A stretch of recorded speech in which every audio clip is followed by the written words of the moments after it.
नाज़रीन अस्सलामु अलैकुम रहमतुल्लाहि व बरकातुहू। कर्नाटक की कांग्रेस हुकूमत भी उर्दू के साथ सौतेला सलूक कर रही है।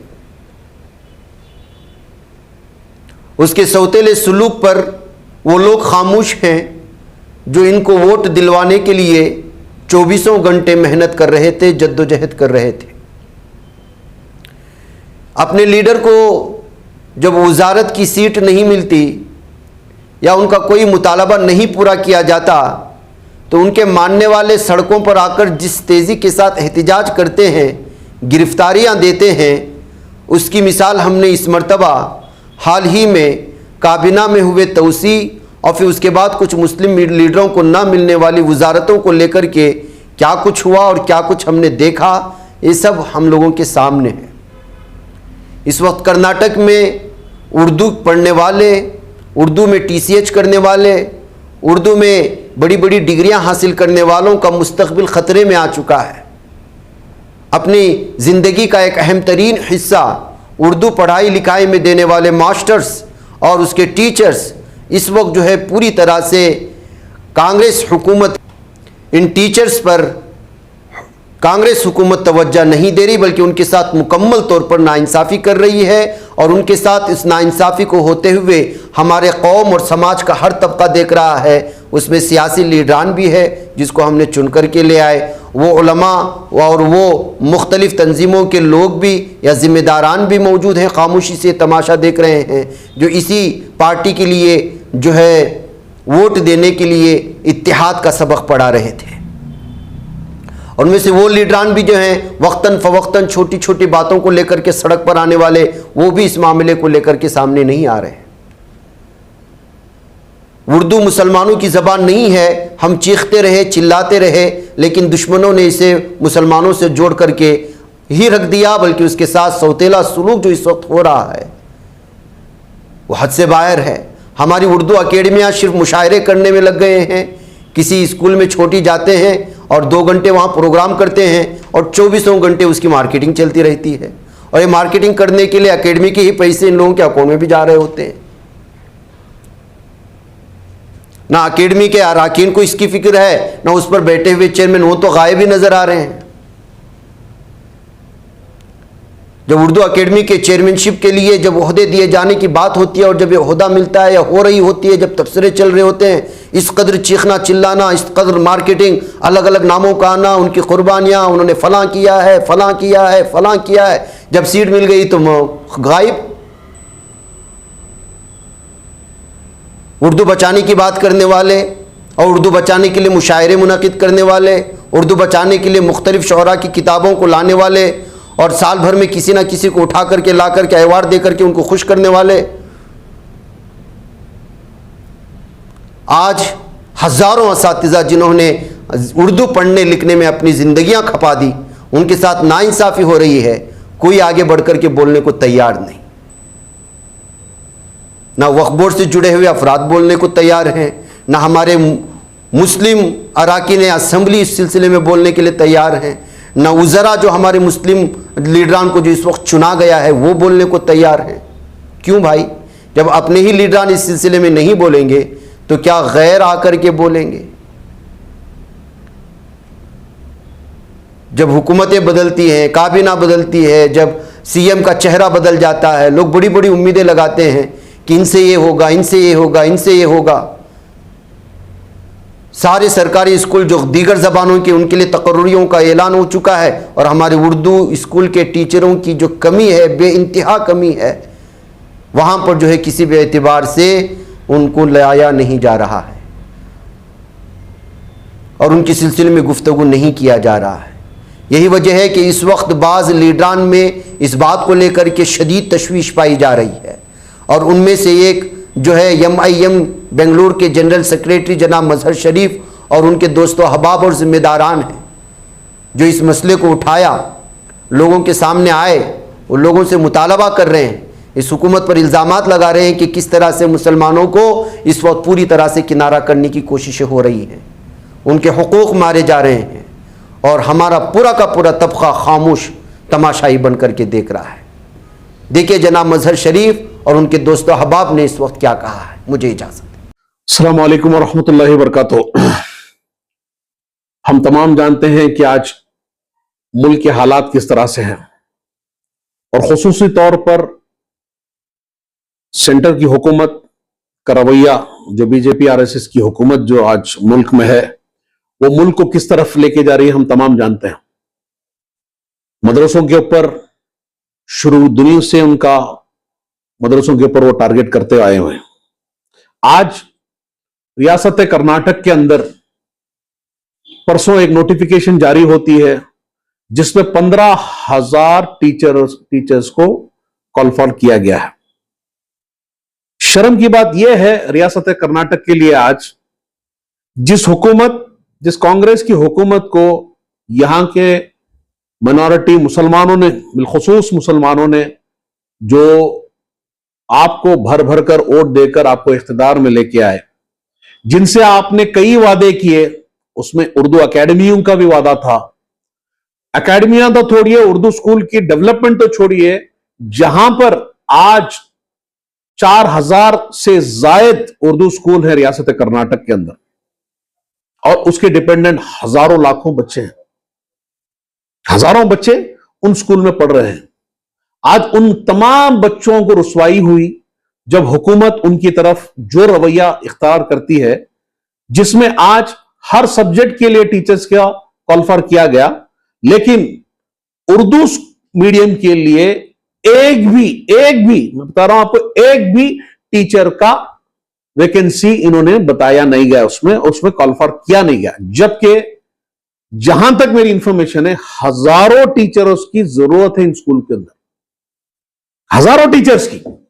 ये रवैया देखिए, बीजेपी की हुकूमत थी, वो मुंह पर हमारी मुखालिफत करते थे मुसलमानों की, ये पीठ पीछे से मुखालिफत करते हैं। 2021 तक हम तमाम जानते हैं सीईटी के एग्जाम्स में उर्दू का भी एक ऑप्शन दिया जाता था। 2021 तक सिर्फ कन्नड़ा और इंग्लिश में उसको यह कर दिया गया था। आज यह हुकूमत को आए हुए 3 साल से ज्यादा वक्त हो गया, अनकरीब बहुत जल्द इलेक्शन भी आने वाले हैं फिर वापस, लेकिन आज तक जो वादे इन्होंने किया था अब तक पूरे नहीं हुए। लड़ लड़ा के हम चीख चीख कर कहते रह गए कि आपने जो वादे किए थे वो वादे कहां हैं। उसमें से एक बड़ी मुश्किल से एक जो वादा था उनका, जो हिजाब का बैन को वो हटाया गया। कहां है हमारा रिजर्वेशन? जो 4% का रिजर्वेशन था उसको हटाया गया। हमने मुतालबा किया था 6 से 8% उसको किया जाए। आज भी हमारी वो डिमांड है। यहां पर माइनॉरिटी मुसलमानों की हालत कैसी है हम तमाम जानते हैं। बच्चे आज ड्रग्स की तरफ मुतवज्जा हो रहे हैं। ना मुस्लिम इलाकों में सहूलियत है, ना बसों की सहूलियत है, ना खेलने कूदने की सहूलियत है, ना हॉस्पिटल की सहूलियत है। उसके ऊपर आज तालीम से भी आप उनका हक छीनने की कोशिश कर रहे हैं। आज उर्दू जबान ये कोई मुसलमानों की जबान नहीं है, ये इस मुल्क की शान है, इस मुल्क में पैदा हुई जबान है। ये इस जबान की अहमियत, इसकी मिठास हम तमाम जानते हैं उर्दू की। इससे मीठी जबान पूरी दुनिया में कोई नहीं है। ऐसी जबान को आज, ऐसी एक लैंग्वेज को दबाने की कोशिश हो रही है आज इस हुकूमत की तरफ से। ये बार बार जो हमारे इस रियासत के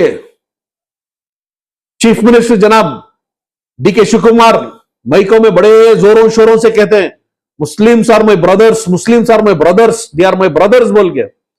यही है ब्रदरहुड? यही है आपका ब्रदरहुड कि हुकूक छीना जाए, हक ना दिया जाए?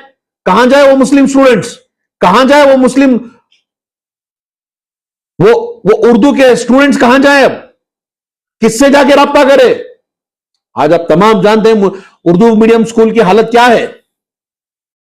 और वो बच्चे कहां जाए?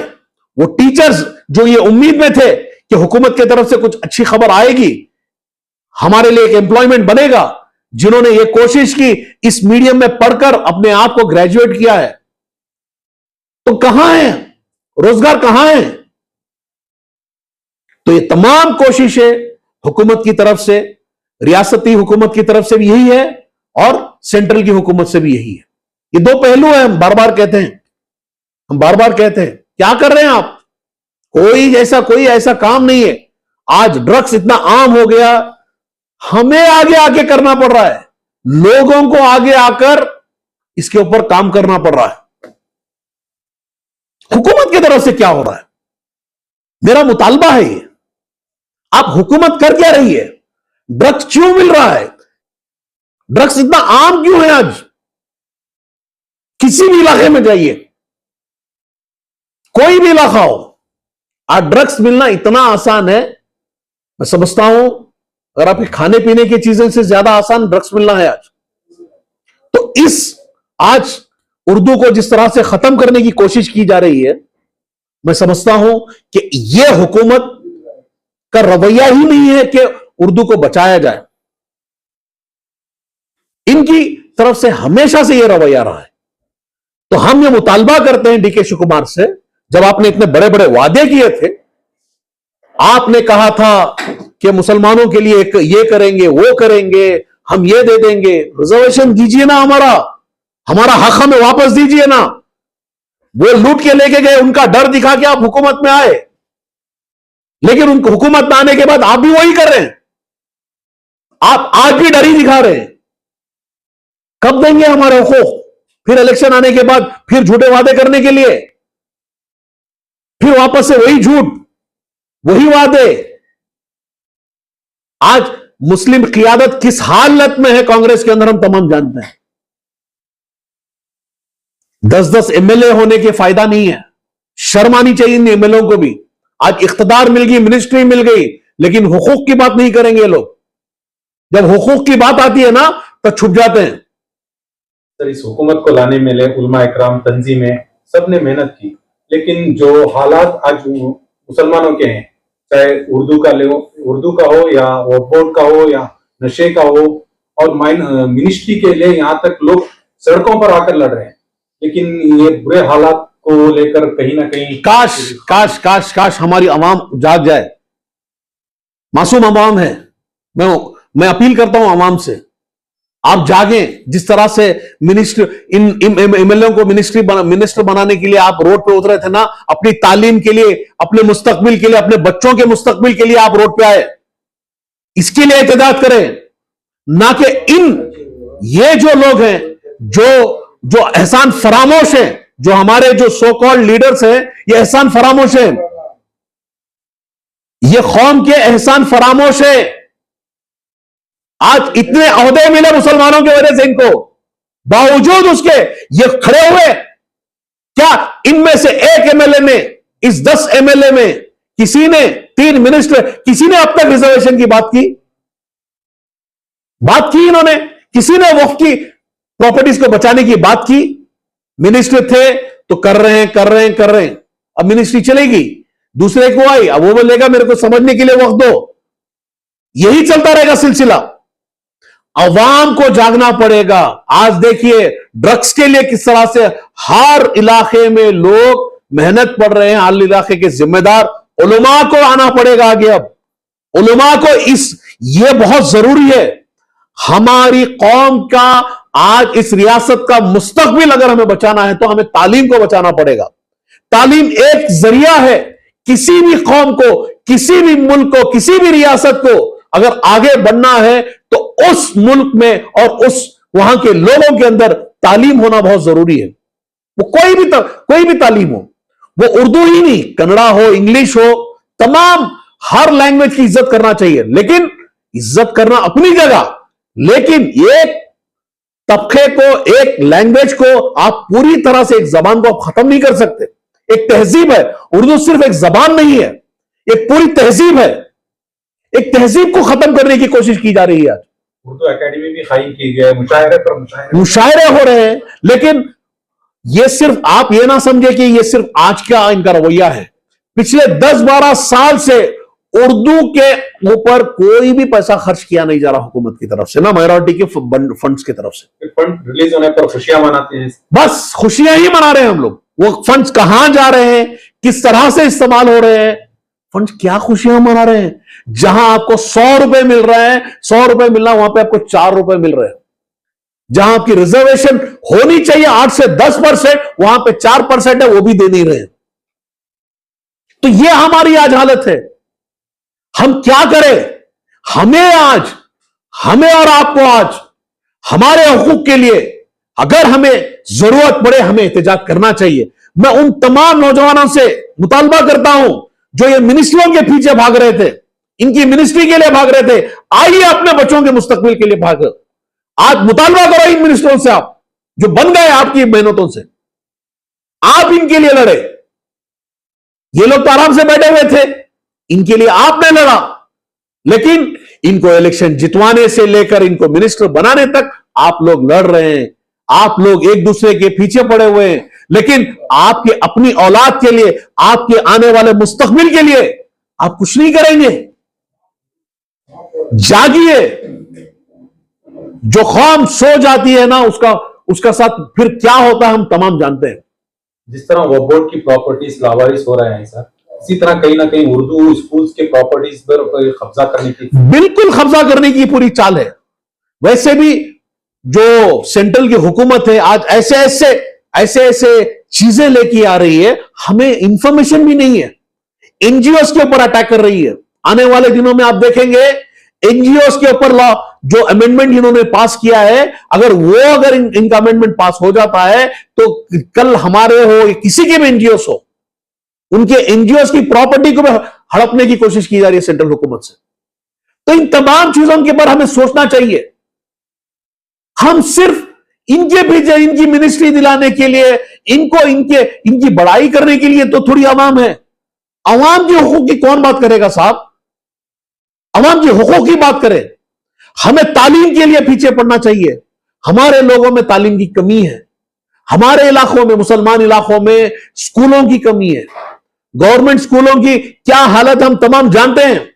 इसीलिए मां बाप जबरदस्ती उनको प्राइवेट स्कूलों में भेजना पड़ता है बच्चों को, जहां की फीस आप तमाम जानते हैं किस तरह की आज फीस है। एक नॉर्मल आदमी एक प्राइवेट स्कूल की फीस बर्दाश्त नहीं कर सकता। क्या स्कीम की इस वक्त जरूरत थी? अगर उर्दू को खत्म कर स्कीम देने की हुकूमत जो जारी की है, हुकूमत ने जो दे रहे हैं स्कीम्स, 2000 रुपए हो या बिजली फ्री हो, लेकिन कहीं ना कहीं उर्दू खत्म हो रहा है। सब कोई एहसान नहीं कर रहे हैं। ये आपका ही हमारा ही पैसा है वो जो दे रहे हैं। हुकूमत कोई एहसान नहीं कर रही है। वो जो दे रही है वो एहसान नहीं है। जो नहीं दे रही उसके ऊपर बात करो ना। जो दे रही है वो एहसान नहीं है। उनका काम इसीलिए उनको लाया गया था हुकूमत के अंदर। कोई भी हुकूमत जो भी अवाम को जो देती है वो कोई अपनी जेब से नहीं देती ना। अब बोले आज मकसद हम किस तरह से हमारे बच्चों का मुस्तकबिल, हमारे बच्चों की तालीम को बचाएं। तालीम बहुत अहम चीज है और उर्दू जबान एक तहजीब है। इस तहजीब को किस तरह से बचाया जाए, इसमें तमाम तंजीमों की, उर्दू तंजीमों की पूरे रियासत कर्नाटक से आज इसमें कोशिशें हो रही है। मैं सलाम करता हूं कनीस फातिमा को। एक तो एक ऐसी एमएलए है कि एटलीस्ट उनके दिल में तो दर्द आया कि उन्होंने एटलीस्ट कुछ तो लिखा, हुकूमत को चैलेंज किया। बाकी 9 एमएलए को क्या हो गया भाई? आपको उर्दू से मोहब्बत नहीं है, आपको मुसलमानों से मोहब्बत नहीं है। जहां पे इस जबान को तमाम के लिए बनाया गया था, आज इस जबान को सिर्फ और सिर्फ मुसलमानों के लिए महदूद कर दिया गया। जो चीज मुसलमानों के लिए महदूद होते थे उससे उसकी तमाम पावर्स खींच ली जाती है। यही हो रहा है। तो हम तमाम को चाहिए कि आज हम तमाम इसके मुखालिफ होकर खड़े हो, इस हुकूमत के इस रवैये को। ये जो 15,000 का आपने जो टीचर्स का जो कॉल फॉर किया गया है, इसमें भरपूर जो टीचर्स को, उन टीचर को आप कॉल फॉर करें जिसकी सबसे ज्यादा जरूरत है। उर्दू को क्यों हटाया गया इससे? उर्दू एक अहम जबान है इस मुल्क की। तो यह हमारा मुतालबा है। हम कांग्रेस की हुकूमत से, डीके शिवकुमार साहब से हम ये मुतालबा करते हैं कि आप इस ऑर्डर को रिवर्स करें, आप उर्दू टीचर्स को भी अपॉइंट करें और उर्दू पढ़ने वाले बच्चों की मुस्तकबिल के बारे में सोचें। शुक्रिया। अस्सलाम वालेकुम रहमतुल्लाह।